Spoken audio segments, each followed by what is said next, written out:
what is the best way for people to be exempt from vaccinations for their jobs?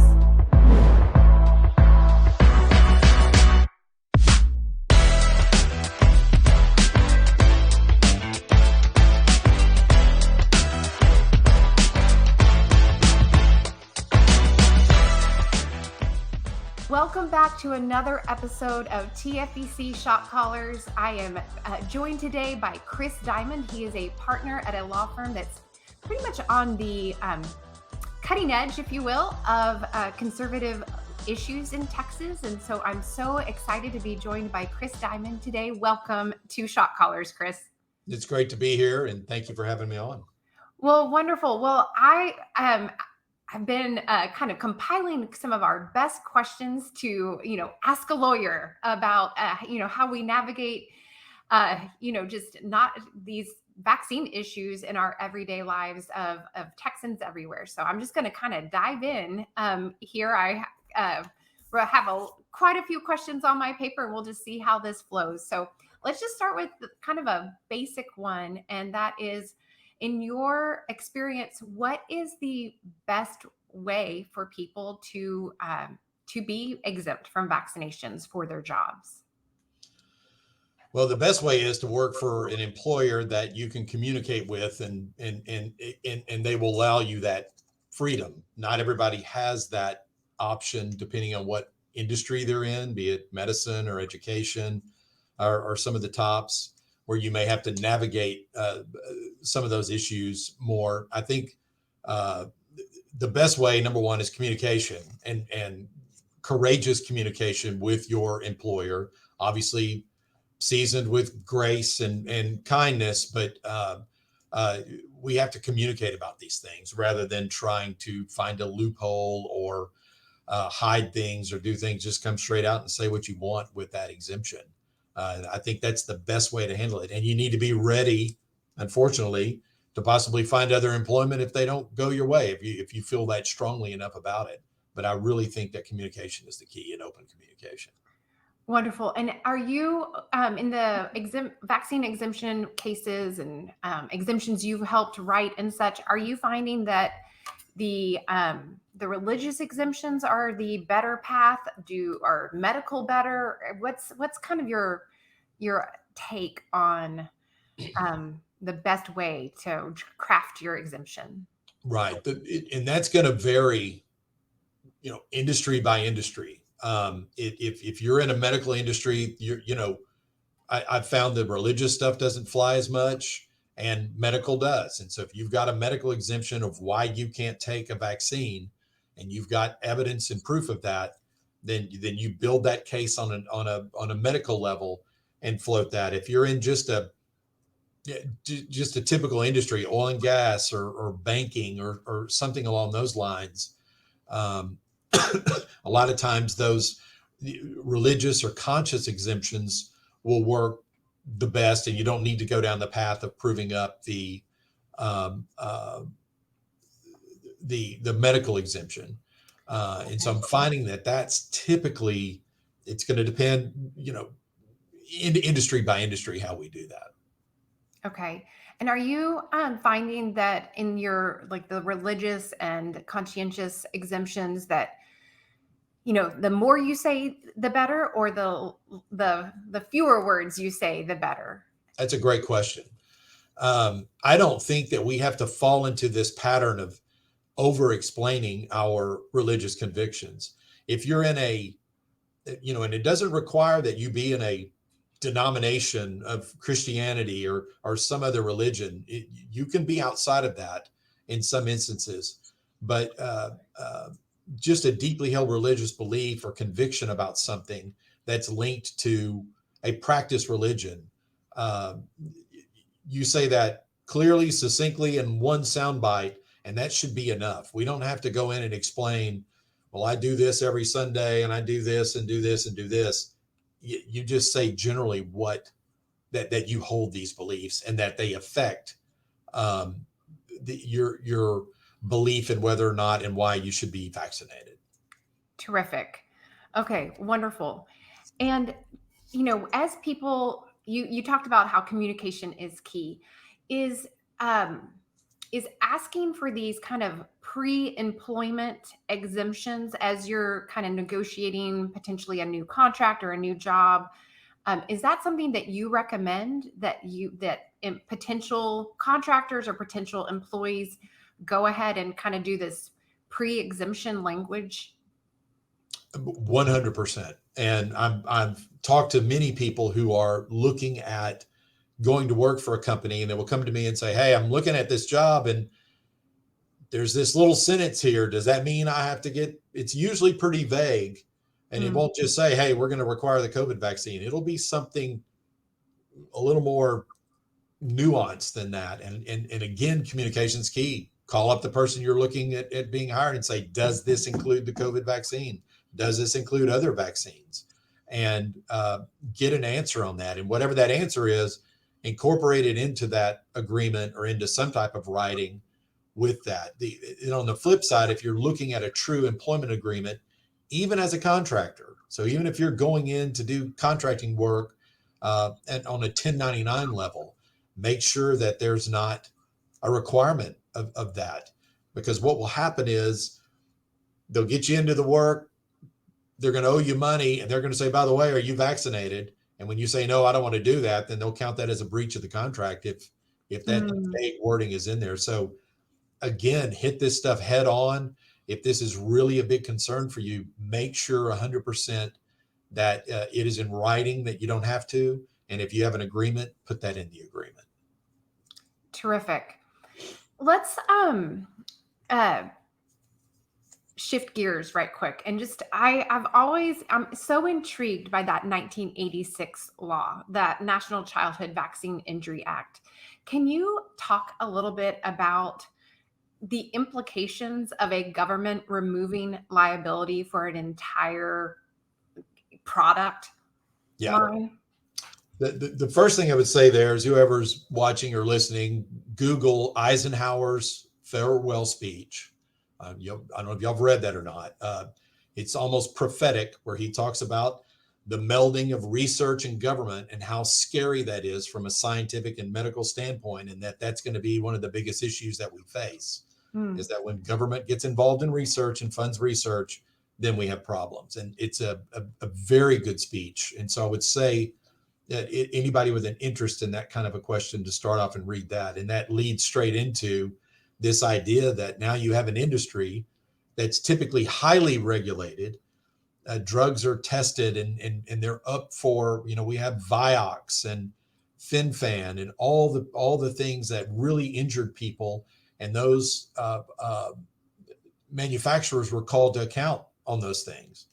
And then all of a sudden you have this class of things that everybody's required to take, and yet they're insulated, or that's lowered.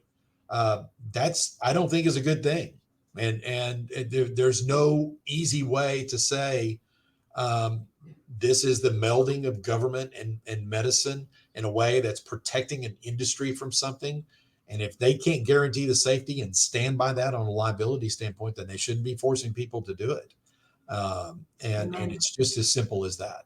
So Wonderful. I mean, and one of the hugest implications I see from that is just how the schedule exploded. You compare the early 80s schedule with today's, and I mean, it's a really beautiful marketing model for the it, vaccine makers, for it sure. really is. The I mean, you consumers. look at, for instance, the chickenpox vaccine, and you look at, it's a relatively minor condition, but really the basis and the thought process behind that was that working moms who have a kid with chickenpox for 2 weeks are out of the workforce. And when you take every child in America who gets the chickenpox and you multiply that by work hours, this is a huge economic loss. So they're having kids take a vaccine to protect the country from economic loss of moms being off of work. And that's brought upon by, hey, we're not liable for this. This is a free pass and another vaccine that we get to sell. That's right. I mean, the consumers certainly get the short end of the stick, but we've got an industry where the state legislatures across the nation have essentially become their marketing arm by mandating their products that are completely liability free. Yep. It's special. It's so obvious that it's almost meaningless to talk about. I mean, you can just see what's going on out in the open in front of us. That's right. Talk to me about what privacy protections exist that would protect employees from having to disclose their vaccination status. Right. There's going to be all kinds. There's going to be a labyrinth of things that apply within HIPAA, and depending on what industry you're in, and different requirements there that would be too technical to get into in this. But overall, if you just walk into the mainstream shop and you want a vaccine, I mean, you want a job, you have a privacy interest in somebody asking about your medical history and what you've done. As you move up into different industries, medicine, education, particularly, you may lose some of those statutorily or with case law, depending on what state or area you're in. And so there's going to be all kinds of issues with that. But overall, theoretically, you have a right to not discuss your medical condition through several different statutes. And then that's carved out depending on where you are. So the answer is yes, you do have a privacy right, but that can be carved out depending on where you are in the industry. Okay, thank you. And a lot of people, I mean, and I'm count myself among these, feel like this kind of discrimination based on vaccine status is exactly that, discrimination, right? So why is it so hard for people to find attorneys that will take on these kind of vaccine discrimination cases? Another great question. The one of the most practical reasons is money. most people don't have the funds to pay a lawyer an hourly rate for things that can go on for years and take hours and hours of time to respond to motions and discovery and attend hearings and all the things that we have to do. And so you have to go to somebody and say, sure, you're being discriminated against and this is wrong.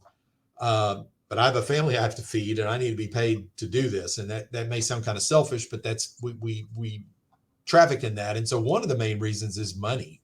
And so it's great when a lawyer such as myself can get a cause and run that through either a donor or somebody like that who's willing to take on a test case of people and push that through. And so without that, it's very, very difficult unless you have also you have these organizations out there that take these on without a fee. But those are few and far between. They can't take every case. And so we're really just stuck with the practicalities of that. And then I would say the second reason is that a lot of lawyers aren't interested in this, and they're they want to do the family law, the criminal law, the car wrecks, and there's a lot of money in that, and there's and those are easy to round up, and there's kind of a ready-made. You don't have to do a lot of research and a lot of thinking, a lot of writing. These are very technical issues. We're a lot of times reading back on cases in the Supreme Court to the 1800s, and it's hard work. And a lot of reading and a lot of thinking and analyzing. And I just don't think that there are a lot of lawyers out there that are interested in that for whatever reason. And so it just funnels that down to just a few out there who are willing or able to take these. Well, one silver lining, I guess, of COVID is that the vaccine issue probably is not as hot of a potato as it used to be. I don't know if you would agree with that. Yep. In your industry, but it's not as in the shadows conversations that we used to have. Right. It does seem to be quietly fading out. And I think as the news comes out about vaccine injuries, particularly from COVID, and so many people are disappointed in getting the vaccine and then getting very sick or getting sick from the vaccine or knowing people who did, or realizing that they got it and still got COVID and still got sick, and that it was a waste of time. It's quietly gone away. And I think a lot of employers who were mandating it are kind of quietly just not doing that anymore. And it's nice to see it fading out like that, but it would have been nice to have people standing up for that at the time. For sure, 100%.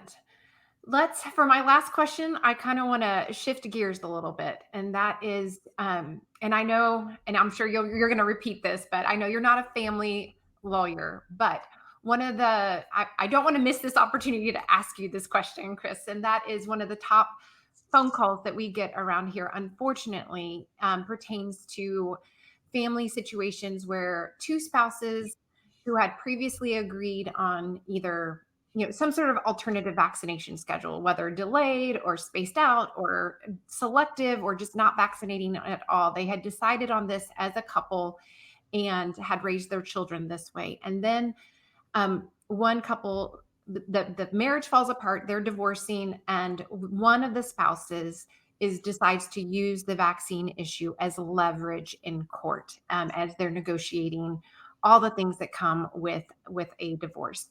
So what is your best advice, if you can, for a spouse that's navigating this, where they are just devastated? Right.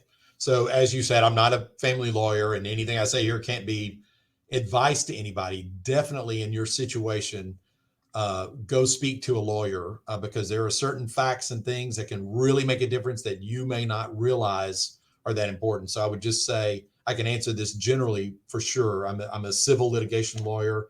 Family law is civil. It has many of the same procedural vehicles that we have, and I've dealt with these issues from a tangential standpoint.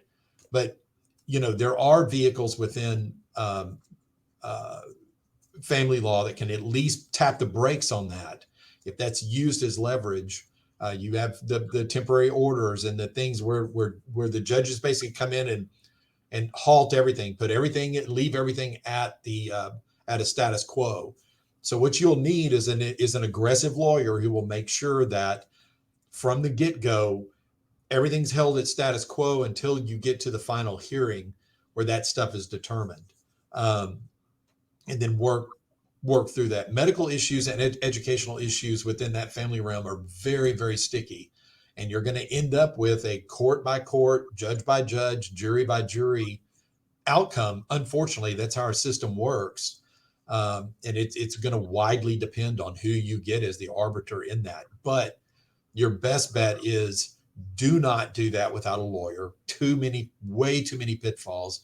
And make sure that your lawyer, if they don't agree with your vaccine standpoint, are at least the type of lawyer who can step back from that and say, but I will fight for my client on that. You really want a like-minded lawyer, I would think, on that. Somebody who has a personal interest to say, I believe like you do, that shouldn't happen. And I'm going to fight not only for you, but for everybody else who fights this, preferably somebody who's fought it before.